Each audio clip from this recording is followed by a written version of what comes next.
भरत जी ने क्या कर्म किया? अरे बचाना बुरा है क्या? नहीं नहीं महाराज, जीव को बचाना चाहिए, लेकिन जीव से ममता नहीं करनी चाहिए। जीवों पर दया करो, ममता मत रखो। ममता तो परमात्मा पर रखो। ममता की हिरण भाग गया, हिरण के वियोग में मर गए, तो दूसरा जन्म ये भी हिरण बने। लेकिन इन्होंने ध्यान नहीं भूले, आहा, इन्हें भान रहा। इसलिए ये हिरण बनकर के भी एकांत में रहते, झुंड में नहीं रहते। भगवान की स्मरण है कि एक बार गलती हो गई, अब न हो। बात सही है, एक बार भूल हो जाए तो कोई दिक्कत नहीं, पर बार बार भूल हो जाए ये बड़ी दिक्कत की बात। कई लोगों को कितना ही समझाओ, समझ ही नहीं आता है। हम ही आप कितनी बार कथा नहीं सुन चुके, कितनी बार महात्मा कह नहीं चुके, भगवान का भजन ही सार है, बाकी सब बेकार है, फिर भी लगे महाराज जी और तो सब ठीक है, मकान कब बनेगा, फिर भी लगे पदोन्नति कब होगी, दुकान कब खुलेगी। अरे जब सब पता ही है जो कर्म करोगे वो होना है, तुम तो भगवान का भजन करके नाम लो और आगे बढ़ते जाओ। कहां झंझटों में पड़े हो, फिर भी पड़े हैं, फिर भी तो पड़े हैं, निकल कहां रहे। तो भैया ये जीव का स्वाभाविक गुण है। लेकिन भरत जी दूसरे जन्म में हिरण बनने के बाद गलती नहीं करते, एकांत रहते हैं।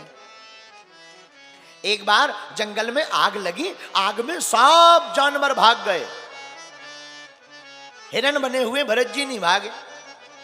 कौन ये शरीर लेकर के डोले? तो जलते हुए जंगल में ही प्राण दाह हो गया और शरीर छूट गया। तीसरा जन्म ब्राह्मण के घर पर हुआ। नाम इनके पिताजी ने जड़ भरत रखा, क्योंकि बड़े विद्वान थे ये। नाम क्या रखा? जड़ भरत। 4 भाइयों में सबसे छोटे।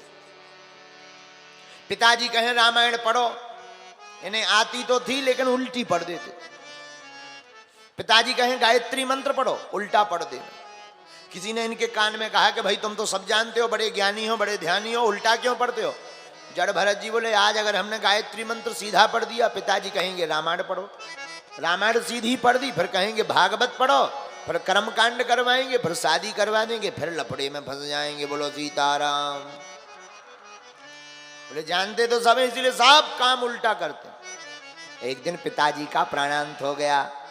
अब तो भाभियां बड़ी टेंशन में, इनसे बड़े भाइयों का विवाह हो गया, भाभियां आ गई। भाभियां आई तो अपने पतियों को तो रोज बढ़िया बादाम का हलवा खिलावे, काजू का हलवा खिलावे, रसमलाई पिलावे, बढ़िया जो है चाय, बढ़िया बढ़िया मालपुआ चकाचक घी के लपलपाते हुए खवावे। लेकिन जड़ भरत जी को सूखी रोटी खवावे। लेकिन भाभियों की टेंशन ये है कि हम अपने पतियों को चकाचक रबड़ी मालपुआ खवा रहे, छना रहे, बादाम खवा रहे, फिर भी 1.5 हड्डी के हैं। जड़ भरत जी को सूखी रोटी खवा रहे, फिर भी 2.5-3 क्विंटल के। बोले क्यों? बोले भाई जो चिंता करता है वो चिता बन जाता है, जो चिंतन करता है वो परमात्मा को पा जाता है।